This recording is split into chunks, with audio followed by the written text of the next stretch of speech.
Hood Report Collection by Hood Gear.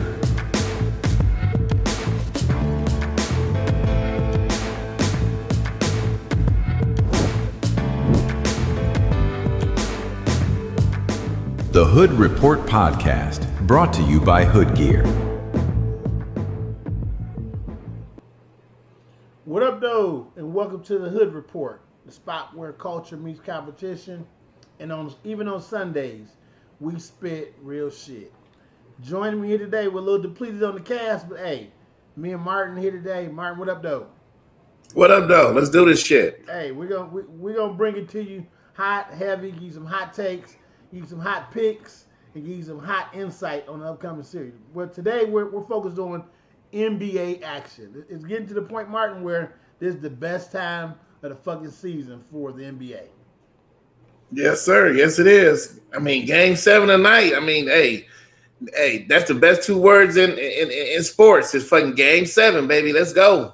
Okay, so hey, look, keeping with that theme, let's reel it back a little bit. Let's talk about Game 6 and what you saw in Game 6 first. That was the benefit for the Pistons and what held Cleveland from actually being able to win probably the biggest game of the series for them at home. I think that was their Game 7. We'll see if they can pull it off. We'll talk about them pulling it off today. But what do you think were the keys to Game 6?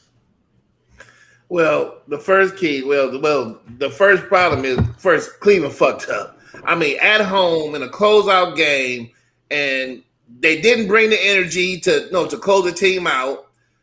Your best player, Mitchell, didn't step up. Harden played a decent game to me. Yeah, but Mitchell, in that case, in that case of that they was in, you need your best player to set the tone early to put away a team, and Mitchell just wasn't there. It wasn't there. But to me, some of the reasons why they lost, their defensive rebounding was horrible. Detroit had like 13, 14 offensive rebounds. That was horrible, and you cannot let Reed score 17 points. Killed him, motherfucking ass. You cannot let Reed score 17 points. You can't do that. And then you let this guy play the whole series. Sizer come in and get like 9 or 10 points. Yeah, Sizer came and killed his ass. You got to stop all of that. But the main thing for me is that in this Game 7, if they think they got a chance to win, they got to clean up their defensive rebounding, and you can't give up points to Reed and Sizer off the bench. You got to shut that down. And Mitchell has to be big today. He has to be big today for them to have a chance. Well, one thing I'll say is, and it was surprising, because normally, the role players don't play as good on the road. For the Pistons, their role players stepped up. Cade had 21, but the reason why they were able to overcome it is because Duran stepped up, had his best game of the series. He had 15 and 11. You had Jenkins had 15, which giving him more time in the rotation has been I got to say, Bickerstaff has done a good job with that one.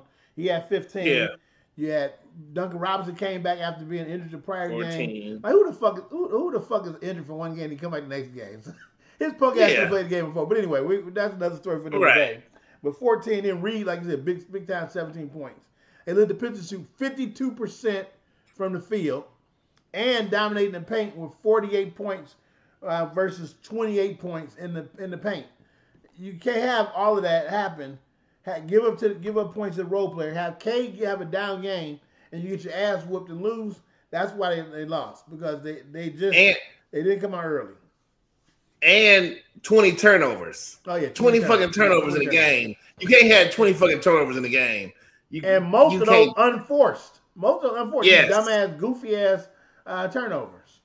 Yep. So I think that was the key to the game, and I think one of the things you said early is they never set the tone from the beginning. They was playing catch up the whole game for the most part. The Pistons came out, set the tone. The Pistons brought the intensity. The Pistons brought the urgency. So the Pistons won the game. Hey, kudos to the Pistons. The Pistons have lined themselves up to be the first team to come back like this in multiple series if they win today. One more thing happened too that I noticed.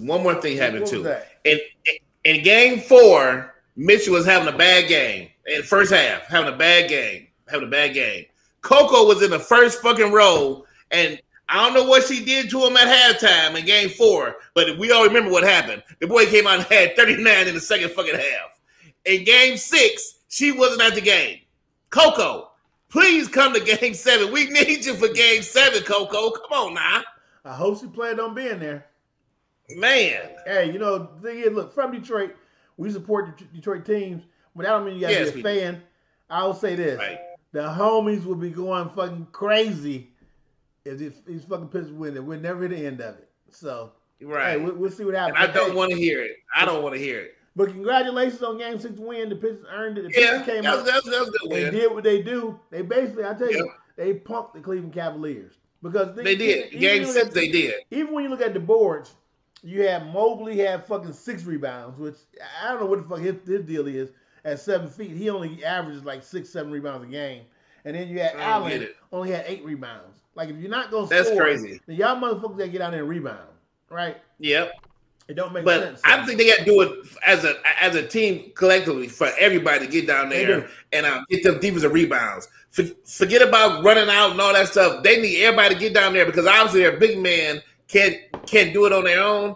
They got to have everybody get down there and get them defensive rebounds because that's what killed him to me big time in Game 6. And I would tell you, contrary to what his past has been, I have to say that Harden has stepped up in a couple games, last 2-3 games. Yes. He stepped up. The one critique that I got to give Harden, you got to take care of the fucking basketball, right? Yeah. 6 and 7 turnovers for James Harden in big games.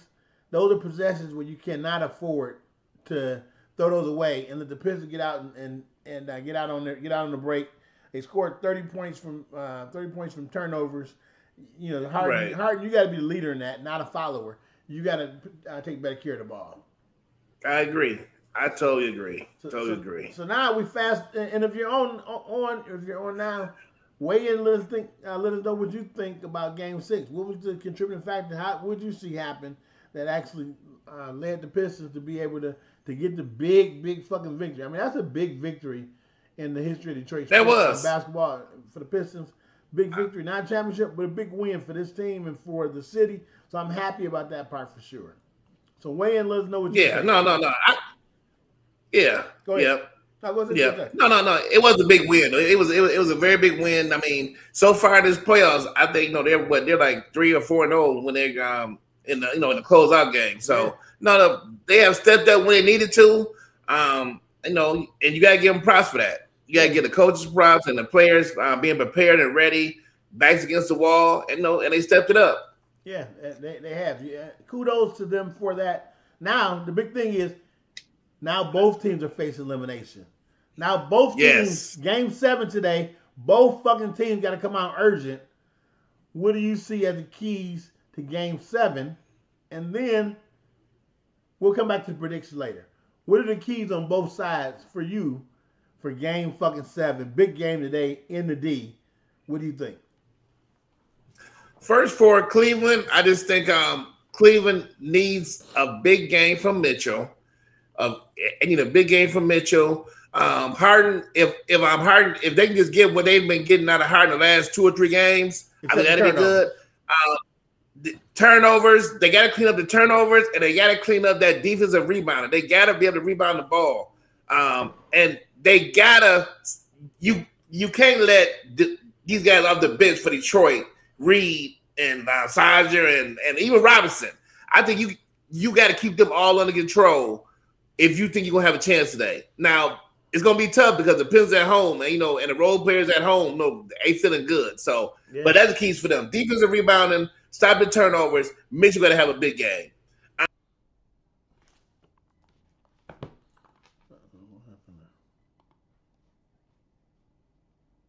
One second, audience.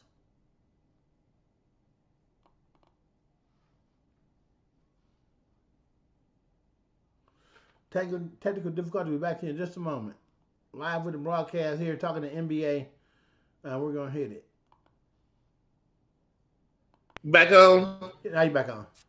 Okay. Yeah. So the Pistons going to need somebody else besides Cade. Cade going to get his today, I think, because he didn't have his best game in Game 6, so Cade going to get his. But they're going to need that second and third scorer to step up. Whether it's, I don't know if it's going to be Dorm. Dorm had his best game, but they're going to need somebody else besides Cade. And I don't know where Tobias Harris was at last game. Did he play last game? Yeah. They're going to need somebody else to step up besides Cade. And they're going to need that same representation off the bench, from Reed and everybody else. That was the Philly version of Tobias Harris last game. Oh, my God. I don't even think he played last game. I mean, he was a no-show. So, but they're going to need him today. They're going to need somebody else really to step up and be that second scorer. Somebody's going to put up at least like 20 points or something to help.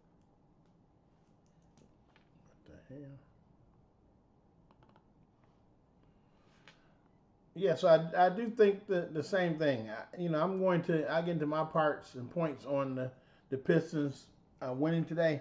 I think Cade's got to lead the way, get them started off early, get the other role players comfortable at home. I do think, in addition to Cade doing his thing, I think, like Martin said, I think he was correct, is you got to have somebody else come along for the ride. So big for them today would be Tobias Harris. Tobias Harris is a huge factor in today's game, so Tobias has got to be the primary one, I think, to step up. I think inserting Jenkins into a more prominent role has been big. Jenkins has really showed up the last couple games, so I think he'll be big today. And then I think for the Pistons, you have to have Duren, who showed probably had his best showing of the entire playoffs the other day. Duren's got to come out again and got to repeat that performance in order for the Pistons to have an opportunity today. And then the Pistons are going to do what they do with defense. They're going to lead with defense. They're going to be doggish on the ball. They're going to pick up 94 feet. They're going to do all the little things. So it's just going to be a matter of whether or not the Pistons are able to hit shots. So if the Pistons hit shots, then the Pistons set themselves up to be in good position. Because I see you on, I agree with you. Tobias Harris didn't show up last game. He's got to show up in this next one. So we'll see what happens with Tobias Harris today. I think he's going to be big today, in particular with them at home. I think the other big thing, as I swing over and look at the other side of things, I think for Cleveland's got to get production. First and foremost, they got to get out of Donovan Mitchell. Donovan Mitchell has got to fucking show up. You can't be in a big closeout game in Game 6. You talk about a letdown. Their best player got 18 points, shooting 6 for 20 in a big closeout game at home. The biggest game of the season and the biggest game for Cleveland since LeBron James was there. And Mitchell, you show up with 6 points. I mean, with 18 points, only 6 made baskets. You gotta get your ass off the 3-point line, get to the basket. You know that you're able to do that. You have that ability. You got to do some of that in order to be able to lead the team and come out from the beginning, Donovan Mitchell, and not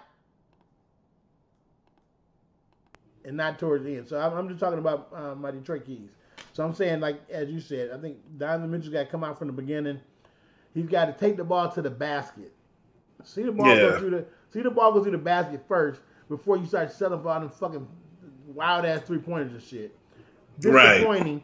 Right. And as I just said, that's the biggest game in Cleveland since LeBron James fucking left. And you score 18 points, Donovan Mitchell, not gonna cut it. So you got some explaining to do. You got to make up for it today. The other thing I tell you that's key with Cleveland is some of those other dudes got to show up. You got to get Wade. Like Wade had 3 points the other day. He's in the starting lineup. He don't play. Wade he ain't playing great defense. That motherfucker had 3 points. You got Merrill didn't play bad. He hit a couple of threes. So Merrill played okay. But you gotta have them. And Strus had an off game. Strus only had 6 points the other day. Strus has got to play big. Strus is actually like an energizer guy for them. So Strus got to hit some threes and got to come out and play some defense and do some different things. And I think Strus and Merrill. I think but the verdict is in on Wade. I think Wade is done. Get his ass out the game, out the lineup. But you know who's been a no-show? Who? And I'm very shocked and surprised for Cleveland. Who? Where has Schroeder been? Yeah. Schroeder usually steps up, and he usually steps up, and you get that bench scoring. But these last couple of games, he didn't score last game. He didn't score a point last game. Really? He didn't score a point last game. Wow. That's fucking horrible. And like I say, but the last couple of games, he has not played good at all. And like I said, that's shocking because usually he's usually good coming off the bench and giving you some buckets. Yeah. So they're gonna need something out of him today as well. But I would say same thing for him. Don't fall in love with the 3-point line. Shorter can get to the basket. Take that motherfucker to the basket. Right? Take it to the basket. I agree. Don't bullshit around. Don't bullshit around with that 3-point shit. That's what happens. These motherfuckers don't shoot well, and they keep throwing them threes. Like, no, go to the basket. And then that goes for all of them. I mean, even Harden. When Harden starts off the game, and then he's going to the basket, getting a little forward going, and see those go down a couple times, then that's when he starts shooting that three. That little step back, where he travel, take my step and shit. But start off with the floater first. And then go back to that 3-point line. But get into a shooting rhythm first. Yeah. You know, something is, it's travel like a motherfucker. The fact that the league is let that shit pass, all the motherfuckers traveling that bullshit. Because look, you pick the ball up, you got to establish pivot foot, or you're supposed to have, right? And then you step off of that, and then move your other foot too, and then you shoot it. How the fuck is that not traveling? Right. It's not like you're doing it off the dribble. The dribble was picked up, and then they step back, and then they shoot. Like, come on, that is travel like a motherfucker, boy. Travel like a motherfucker. But they're not going to get away with it. Yeah. Hey, anything to promote offense in the NBA and all these motherfucking leagues, right? Anything to promote offense. Hey, please chime in and let us know what you think about the keys to the game today. Cuz you're on there. What's your keys to the game today? What is your keys to your Pistons pulling it out? Now he said, you knew that Jenkins started in the G League. Yeah, Jenkins has fought his way back. That motherfucker Jenkins is playing good. He walked around with a chip on his shoulder, like all these motherfuckers gotta brought all these niggas in, and I ain't playing. Shit, and I ain't getting the league. Jenkins came out and been killing motherfuckers. No.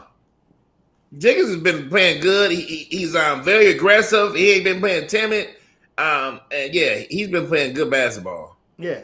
I tell you, he been playing good basketball. The other one I'll tell you that is just surprising, and he's been a journeyman, is like Paul Reed. Paul Reed has been fucking balling. Paul Reed is. Oh my God. Paul Reed has been looking like a damn star these last couple of games. But I mean, really. Yeah. No. He's good around the basket.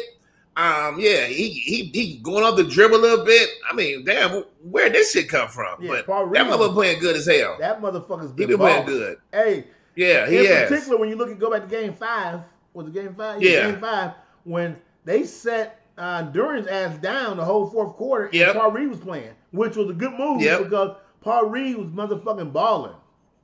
Right.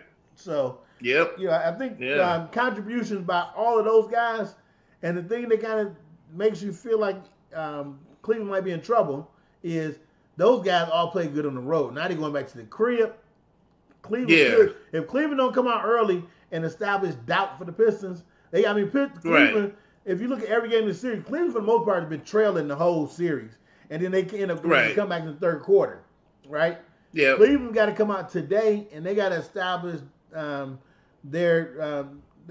establish themselves early and put doubt into the Pistons and get up in the Pistons and get on top of it and make the Pistons have to play catch up.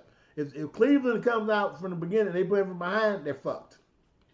Yeah, no, I agree with that. And after when they came out, especially in Game 6 at home, if they don't come out today with a sense of urgency, then you know what? They don't belong. So they got to come out today, especially after that Game 6 at home, the way you came out, and the Pistons came with a sense of urgency. But, so if they don't do that shit early, they might be in trouble. Yeah, I think they got to come out and they got to get on top of it. So with that, now it's time to talk about some predictions. Now we're gonna give you give a couple predictions. You can give predictions on this game pick. You can give a prediction on the over under. You can give a prediction on whatever it is that you want to for today. You can give it on a scoring or prop bets, any of that kind of stuff.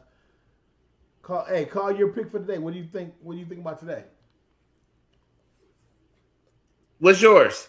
All right, I'm gonna say you asked me. Okay, no, I'll get mine. Go ahead. I'll get mine. I think okay. And with that in mind, let's do this. You know how we do. We do some money in motherfuckers' pocket. So let's cue this motherfucker up with some money in your pocket. You know what I'm saying? Let me see if I got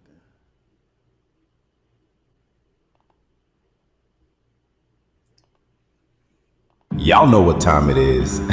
It's time to put some money in your pocket. We ain't guessing, we investing. First up, book it. That's our lock of the night. We riding with the over, and I need 2 anytime touchdowns. If this ticket hit, drinks on me. If it miss, we blaming Martin. Lock in and put that money in your pocket. Y'all.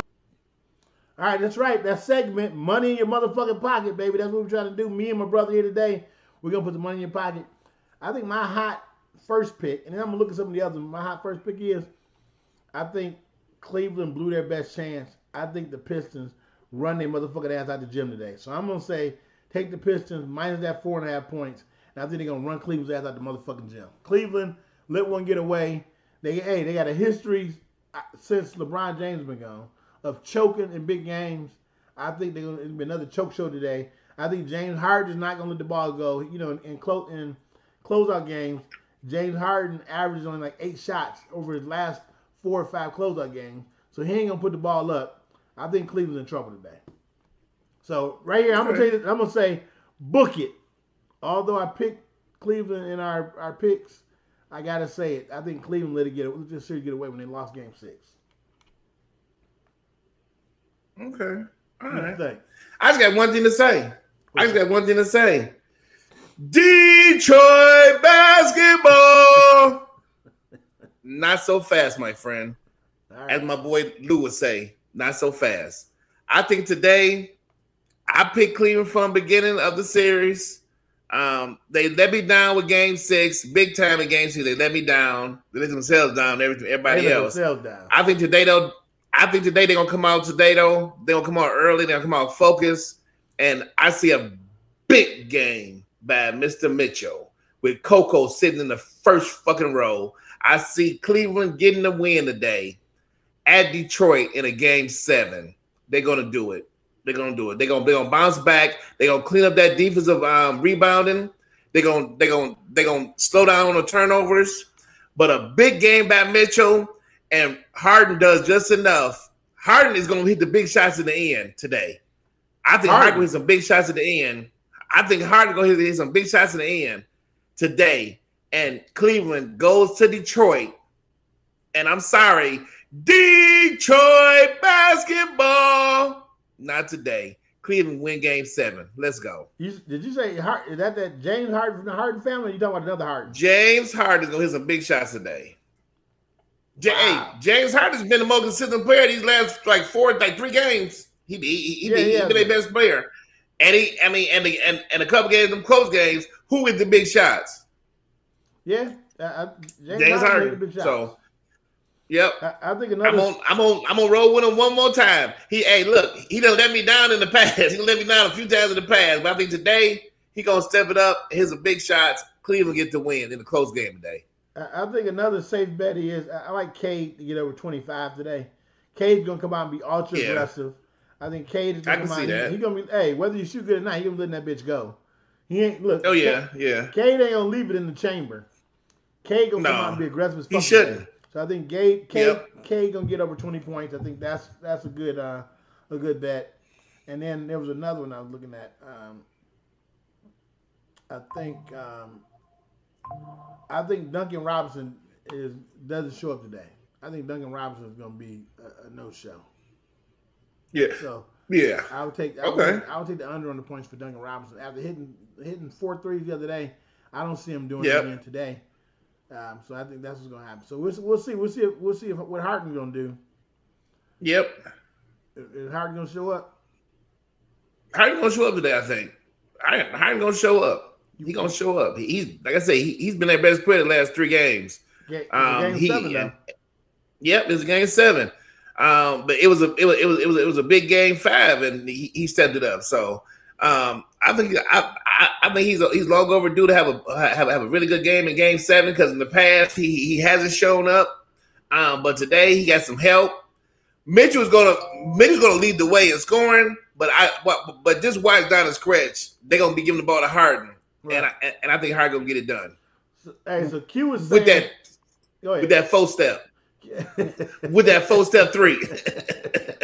So Q is saying that Duncan Robinson is gonna hit 3-3-pointers today. He likes that bet, and he's saying that Cleveland shit. He said you eat those motherfucking words today. Okay, well, I picked him at the beginning of the series, and I'm gonna stick with it. I ain't jumping off the boat yet. Let's go. Hey, it's hard to have faith in fucking Cleveland with their track record and shit. Yeah, it's hard to have faith with them motherfuckers. I tell you, them motherfuckers. Yeah, no, I agree with that. Especially at the blowing game 6. Chief choke artists. So, yep, I agree with you on that. We're gonna move on. We'll come back to game 7 in just a moment, but we're gonna move on.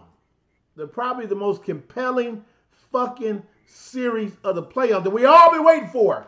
If you're a basketball fan, everybody's been hoping that we got the clash of the motherfucking Titans in the West, and guess what? San Antonio came through, and we got it. So let's real quick, let's take a quick hit and talk about what we thought about San Antonio closing out Minnesota the other day. And then we're going to fast forward over to what do you think happens tomorrow when the series, or not tomorrow, how do you see the series, right? And what do you think happens tomorrow when the season starts off? So first off, we're going to let's look back and talk about game 6 and what were the key things you saw in game 6 with the Spurs, and which of those things you think can travel? Well, that game 6, the Spurs showed me something that usually a young team doesn't do. I mean, they showed me a lot in that game, in that closeout game at Minnesota versus a veteran team, a team that had made the Western Conference last year, the year before, 2 years in a row, to go in their building.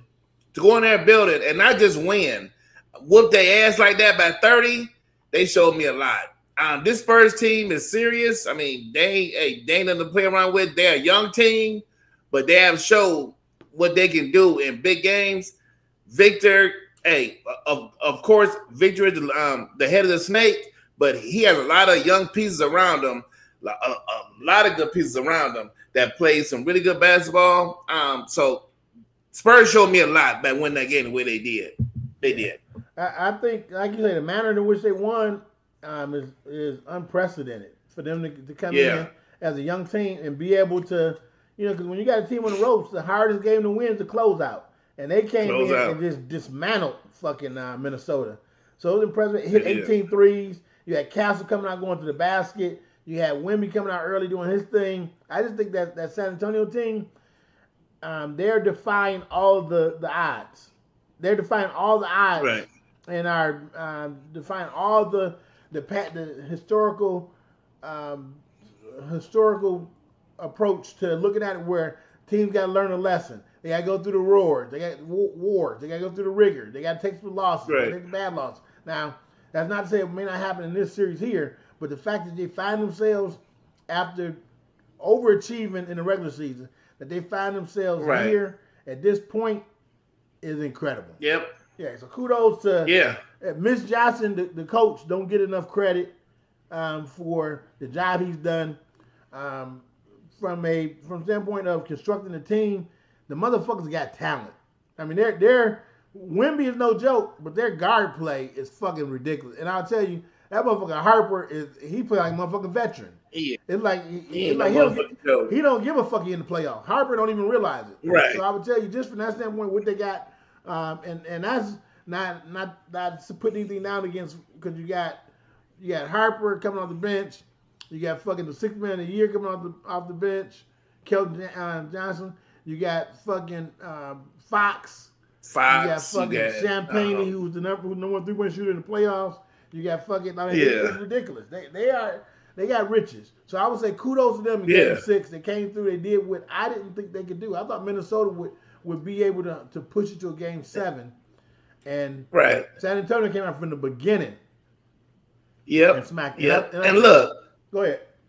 No. Go ahead. Go ahead. And I think they're going to come out equally as aggressive. We're talking about game 1, but equally aggressive against OKC team. I think they are confident versus them. I think they're going to come out aggressive as fuck.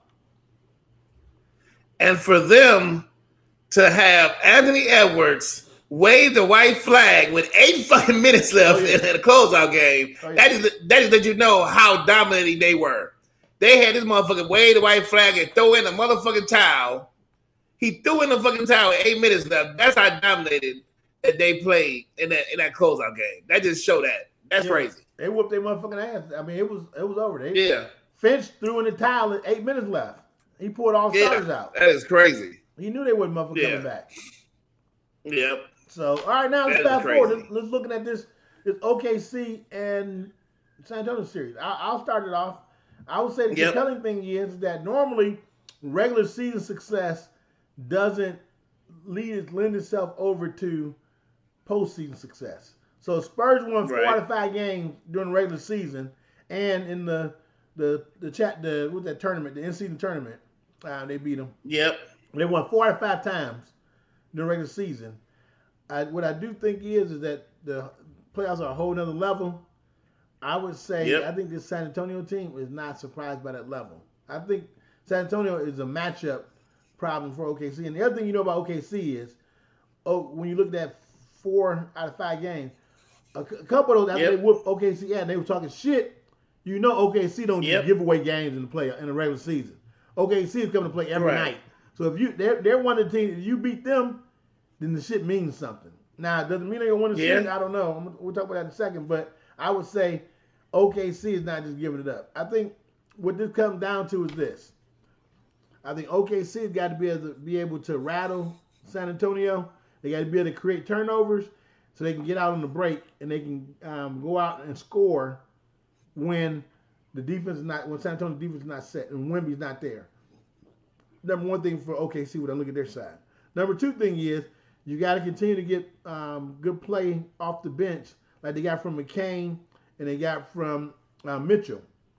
Oh, Lefty. Lefty's a motherfucking dog. Mitchell.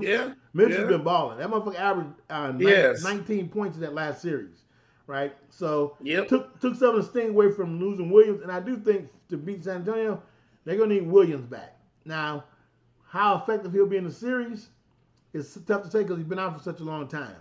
But the fact that they were able to sit him the whole series, his hamstring is, from what I understand, is going to be ready to go. So he'll be giving it a go in game 1. I don't know if he's going to start or he's going to come off the bench. Playoffs is not going to be a minute restriction, but we'll see what happens there. So on their side, I think they got to create havoc. I think they got to create turnovers, and they got to get the strong play off their bench to supplement SGA. What he's going to do. On the San Antonio side, I think San Antonio got to take care of the ball. I think Victor's got to be that dominant presence, both offensively and defensively. And offensively, not just from the three-point line. He's got to be getting paint points, right, and keeping them honest, and putting fouls on Chet, and putting fouls on Lefty. What's his name? Hartenstein. Right. He's got to put fouls on them. Yeah. And then I think the other thing is, I think Fox is the key. Fox has got to come out, and he's got to be aggressive from the beginning, and he's got to put them on their heels. I don't think they're going to be able to turn San Antonio over consistently. I think San Antonio, because they got a richness of ball handlers, I think that's what makes San Antonio dangerous against them is you got to beat OKC, you got to make them run their half-court offense because they're not as good in the half-court. They blow you out when they get turnovers and they run off on you. Because a lot of times with half, and Martin, we've talked about this before, is they have big guys out handling the ball, and when you're a big guy handling the ball against OKC, they attack that shit like piranhas. And they be turning the big guys over. San Antonio coming out there with a different deal where they got a bunch of guards and shit out there that can handle the rock. They don't turn them over. So now you're doing all that scrambling around, and these motherfuckers get to the bucket getting layups. So very compelling series for me. That's what I think needs to happen on both sides. We'll talk about a winner in just a moment, but Martin, I'll turn it over to you and let you talk about what it looks like to you on both sides, and what are the keys. Well, on the Spurs side for start. Something that you just mentioned is on turnovers. They can't turn the ball over against this team because that's what OKC gets a lot of their points off of turnovers. But the one good thing about the Spurs is they don't turn the ball over because they got all them, like you said, all these young guys, these little young guards, these young wings, and they handle the ball and they handle the pressure. And that's the reason why I think they had success during the season versus the Thunder because they didn't turn the ball over. Right. And and you make them play in a half court setting. But Victor's going to have to be big on both sides of the ball. He's going to have to control the paint. He's going to be able to take Chet and Hartenstein out because with him guarding the paint, that's going to take Chet and them out of the game. Right. So I think he's going to be very big for them. Along with Castle and Fox, I think those two got to have a big series. This series versus this team, offensively and defensively. Castle is he plays D, so they're gonna need him to step up, and I know because he's gonna match up with Shea a lot. I want to see him on Shea. Assuming. I want to see him on Shea. I'm assuming. I'll have a matchup. Yeah, I'm assuming that he's gonna be matching up with Shea a lot. Yeah. And one other thing too, I think in this time we talk about off the air too is in clutch moments. I ain't talking about the whole game and nothing like that, but in clutch moments, I want to see them put Vic on Shea. Oh yeah. I want to see them put Vic on Shea. Oh, yeah. When it's one of those where it's the end of the game and they need a bucket and they going to Shea. I want to see Vic on him. Yeah, because it's gonna be pretty hard for him to shoot over him like that. I'm telling you. That's step back. That push off, step back. Yeah, it's tough. That step back when you got a motherfucker 7'10" guard you and you got an 8-something wingspan. Hey, you can't shoot over that. So that's gonna be something interesting that we might see. But yeah, for them though, they're gonna need all of that for them to have success, which they did all during the year. And I really think that they are actually a good matchup for OKC. But for OKC, they're gonna need other players to step up because by them not by the Spurs not being a turnover team, they're gonna need somebody else besides Shea to step up scoring. Because in a half court, usually all they do is depend on Shea. No, get other people shots, this and that. They're going to need other people to step up. And without Williams there, their second guy out, they're going to need somebody else to step up. Yeah. But McCain and like you said, off the bench, they're going to need that support, to keep that up because they have been playing good. Yeah. But they're going to need another 20-point scorer besides Shea every game in this series. If you dumbass Philadelphia, how do you give up McCain for almost nothing? For nothing. And then send him to OKC. And you send him to the best team in the league. That was But you know what though? That's why bad teams stay fucking bad. That's why bad teams stay fucking bad. And the rich keep on getting richer and shit. OKC got another fucking weapon and shit, and they ain't have to give up nothing for him. Right. And Philly ain't got shit to show for it. That's just dumb. Yeah. Dumb shit. But but OKC is gonna be trying to turn them over. So their key is to try and get those turnovers. So they're going to be pressuring the ball big time. I know it's going to be on the Spurs to be able to handle it. But OKC is going to pressure because that's one thing they do. And look, a lot of people saying too that they do a lot of fouling too. So I don't know.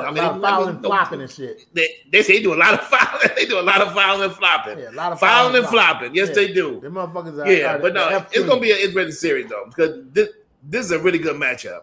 Very good matchup. So Q was weighed in. He said he thinks San Antonio can beat OKC. He said Wemby is licking his chops to face Chet. Him and Chet don't like each other. Hey, they don't. And that's no. Them motherfuckers got a feud because it is fueled by Wemby because Wemby be talking shit. That's what I love about Wemby. I didn't know that. Hey, Wemby don't dodge no motherfucking smoke. No, right? He don't. He don't dodge no motherfucking smoke. I love that about Wemby. Like Wemby gonna call like you said. They got into it before. Yeah, they get into it. Them two motherfuckers don't like each other. Oh, okay. But it's driven by Wemby. Yeah. Yeah. Chet just okay. He is following suit with Wemby. Wemby is the initiator. He was right. Them motherfuckers got smoke.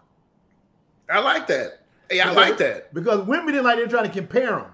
Like who's gonna be the future? Who's Okay. So Wemby like fuck that. That motherfucker ain't shit. He can't touch me. Right. So, Wemby also brought the smoke about the whole matchup. Yeah, Something he mentioned at the end of the season. He said, "Look, we beat these motherfuckers 4 out of 5 times." And this one he was talking about for the MVP and shit though. But but for him to bring that up and saying, "Look, hey, we beat these motherfuckers 4 out of 5 times," or say, so they ain't shit. They ain't scared of OKC. No, they ain't scared of OKC. A lot of motherfuckers go into OKC and like the Lakers and them and all them, they were scared. Yeah. Right? They were already beaten, but when they got there, These motherfuckers, real talk. These motherfuckers step on the floor and say we better than them. That's what that's what San Antonio honestly believes. It's like they step on the floor like, look, we better than them. We beat their ass during the season. That's true. And I think going into it, they're confident in this matchup. They're not going into it looking like they're underdog. Right. Or feel like they're underdog. I think San Antonio legitimately expects to win this series. Yep. So it's going to be very. This is a very compelling. This is going to be probably one of the better Western Conference Finals we've seen in a long fucking time. Yeah, this is going to be a good one with OKC being the current champ too, trying to go back for that repeat and playing a team that done had their number all year long and got one of the best players in the league, in Victor. So it's going to be interesting. I can't wait. I can't wait to see this one. So Q says it goes back to the McDonald's All-Star game when they picked Chet as the MVP over Wemby. Oh yeah, okay. I think Wemby. I believe it. I think Wemby thinks he should be the MVP of fucking everything. Right. Hey, he be having some good points. Yeah. He be having some good points. Hey, I'll tell you this. I have to say, like, Wemby almost got like some. He's from France and shit, but he's almost got like some Detroit black in him. Like that motherfucker, just the way he talk and the way talking proper English. But I'm saying just from the standpoint, he don't dodge no smoke. He talks shit. His swag, he got some swag. He got swag. That motherfucker expects to win. I'm like, man, I got mad respect for Wemby. I ain't gonna lie, I like Wemby. Yep. All right, now I agree. So now we coming back, for the series. Who you thinking? If you had to call it today. No, well, let's talk about tomorrow. What do you expect to happen tomorrow? Tomorrow, both of them had some rest, but OKC had a little bit more rest. Yeah. But I think tomorrow, the Spurs is gonna put their foot down and actually steal game one. You think so? Because they're gonna go in there confident. OKC has been off a week, almost a week or whatever. 9 days. Yeah, they've been off like about a week. 8-9 days. And I think OKC coming off that that big win on Thursday. I think they'll come in, and I think the Spurs are gonna steal game one. I do, because I think they're a confident team, and I like the matchup. I like the matchup with them versus OKC. I do. I think they like the matchup too. What do you think What do you think the keys are to tomorrow's game? Well, the keys is, especially for the Spurs, don't turn the ball over. Be able to handle that pressure. Well, be able to handle the pressure and the fouls. Right. Oh, yeah. Be able to handle that pressure. And I think Victor got to control the paint, offensively and defensively. Agreed. Offensively and defensively, he has to control the paint. Yes. But the main thing is don't turn the ball over, because that's what OKC lives off of. They live off them turnovers. So I agree with that. If Spurs do that, I think the Spurs going to go in there and get that game one. Yeah, you got to make that's the thing is with OKC is you got to make them play in the half court, because what happens is they get stagnant and then they just end up just throwing the ball to Shea. And I think to San Antonio's credit, I think I hadn't really watched the matchup during the season, but I want to really watch it and hone in on. I want to see Castle going against Shea on defense. I want to see that matchup. Yeah. That's the matchup. That's the matchup I'm paying to see, and I want to see. I think Castle's a good defender, and he's a good defender. And the thing is, the OKC's been off for a long time, so I think that's interesting too. I think it sets San Antonio up to have an opportunity to be able to steal the game. Whether or not they will, we'll see. But I think they're set up and have a good opportunity to do so. I think the thing is, like, so one of the conversations that always happens is, do you prefer rest over rust? So what's your thought on that one? Rest over rust. Which one you think is better or worse? I think getting rest is good. I do, because at this time of year you got a lot of banged up players. Now, because the rust factor, I think that rust factor, it might come to play maybe like in the first quarter or probably the first half. But once you get into the game and then get your rhythm back going, I think you're good. But I think getting that rest is good. I mean, because I mean, I would rather be sitting at home resting, getting my body right, getting the players that's got these little small injuries, get them back. And then you got it. I mean, like especially like in this case. But good thing that it didn't go 7-4 on the Spurs. They did a great job at closing out in 6. Right. So, I take the rest all day long. Yeah, the rest. I do. See, I'm one where I like to have my team playing a consistent pattern where they're used to playing every other night.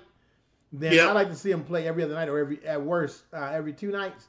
I think those long breaks, teams come out rusty. So it's gonna be interesting to see how OKC comes out today. If they come out and their shot is off, that's gonna be interesting to see. Or if their pace is off or continuity is off. You know what I'm saying? That'll be interesting to see. I've always been one where I like the rest, but not too much rest. I think 8 days, I think is what they've been off. 8 days is a long time to be off.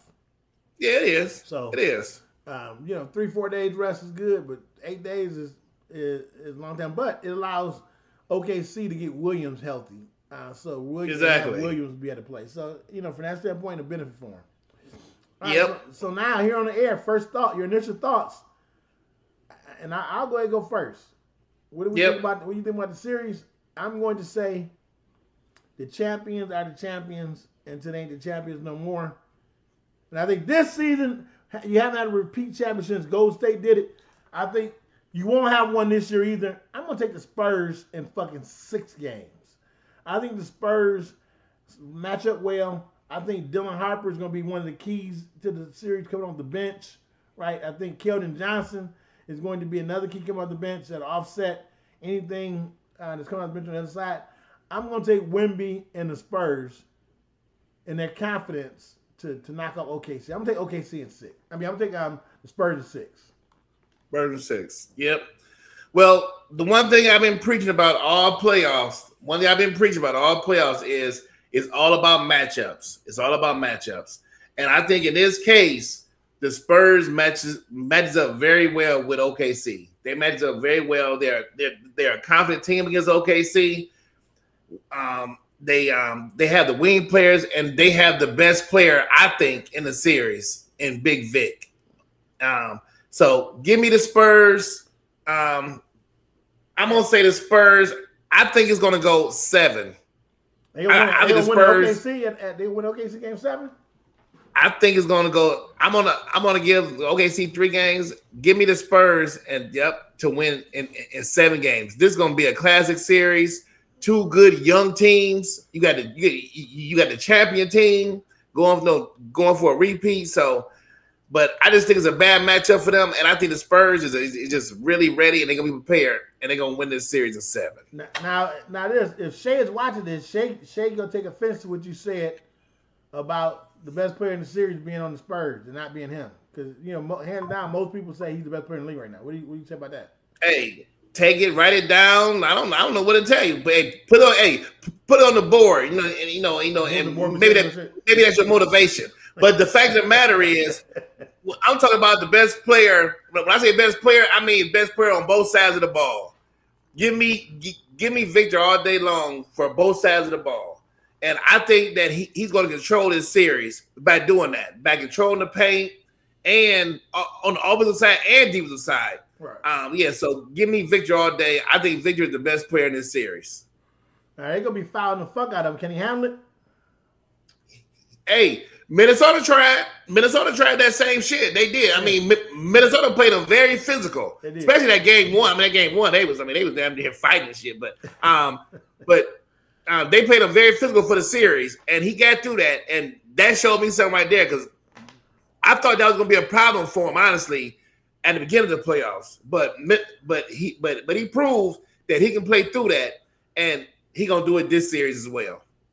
I think they're doing this series as well. So Q is saying he's been rolling and riding with OKC all year, but San Antonio has evolved faster than expected. He's taking the Spurs in 7.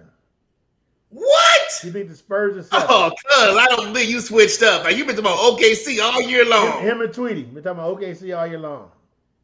All year long, talking about OKC. Wow. Okay. Now, what's gonna be interesting to see is I want to see where West. We'll have West on I want to see where Wes comes in with this series because he's a big time Spurs fan, big time Wemby fan. I want to see what Wes says. I'm curious to see that. Another technical difficulty real quick here. And then we're closing out.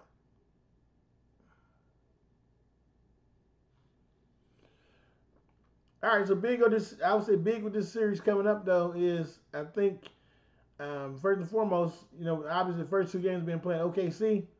The pressure's on OKC with the regular season confidence that San Antonio gained over them or has over them. I think the pressure swing is on the champs. Normally it wouldn't be, and you have the road team's got to come out and take it to them or try to take it to them. I think it's incumbent on OKC to come out and exact their dominance and their championship medal early on and not allow the confidence of San Antonio to get fueled. I think giving the San Antonio team some early momentum in the game and in the series could be dangerous for OKC.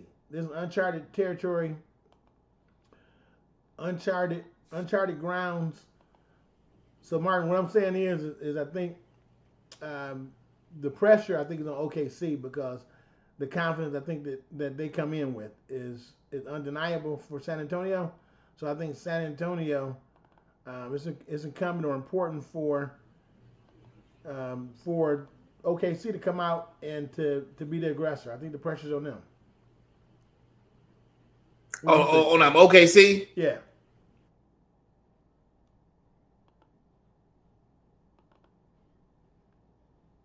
I think the last thing you want to do is you want to allow them to get confidence. That can be dangerous if you're OKC. So I think from that standpoint, and we'll have Martin back on in just a moment.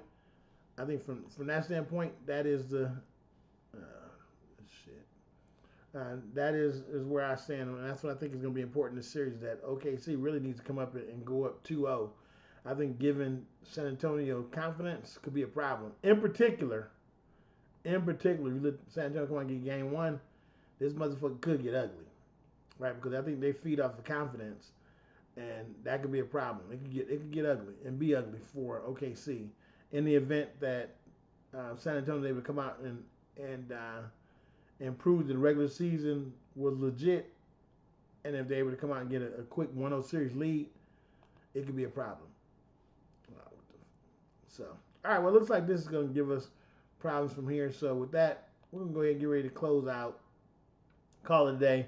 Hey, enjoy the game today, Game 7. As we said earlier, it's the biggest word in sports, Game 7, right, Martin?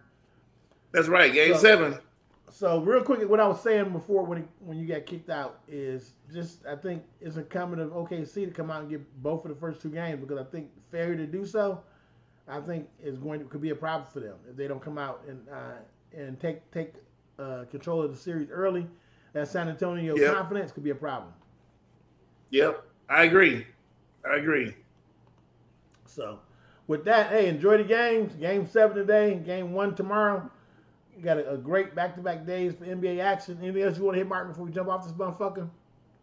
That's it. Hey, we done hit it hard. I just got one thing to say. Detroit basketball. Let's see, baby. Let's do it. Let's go. All right, hey, live from the Hood Report. We appreciate you. Enjoy the games. And we always close it out one way. Martin, what did you close this motherfucker out? Hey, like and subscribe. Hood Report 2025, baby. Let's go. Detroit, stand up and see what y'all gonna do today. Pressure's on. Game 7, baby. Let's go, baby. Hey, Hood Report out.